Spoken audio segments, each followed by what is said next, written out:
போல இதை விட முக்கியம் என்ன தெரியுமா? பள்ளிவாசல்கள் வழிகாட்டணும் அரஃபாவுடைய நோன்பு. பள்ளிவாசல்கள்ல அரஃபாவுடைய இஃப்தார் செய்யும். அரஃபா நோன்பை பிடிக்க சொல்லிட்டு எப்படி ரமதானுடைய காலத்தில் இஃப்தார் செஞ்சாங்களோ அதே போல சகோதரர்களே அரஃபாவுடைய நோன்பண்டும் எங்கட பள்ளிவாசல்கள் இஃப்தார செய்யும். வாங்க இஃப்தாருக்கு எல்லாம் அவ சமூகத்தில் அது வளரும்.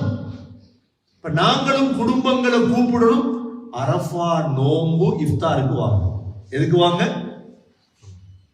ஹோலை புக் பண்ணுங்க, கம்யூனிட்டி சென்டர் புக் பண்ணுங்க, எங்கேயாவது ஒரு இடத்துல இஃப்தார வைங்க, கஞ்ச காய்ச்சுங்க, சம்சாவை கொடுங்க, கிழங்க போறீங்க, ஏதாவது பொறிச்சு கொடுங்க. யாருக்கு? அரஃபா நோன்பு பிடிக்க போறாங்களே. ஏன் அரஃபா நோன்பு பிடித்தால் 2 வருடத்துடைய பாவம் மன்னிக்கும்.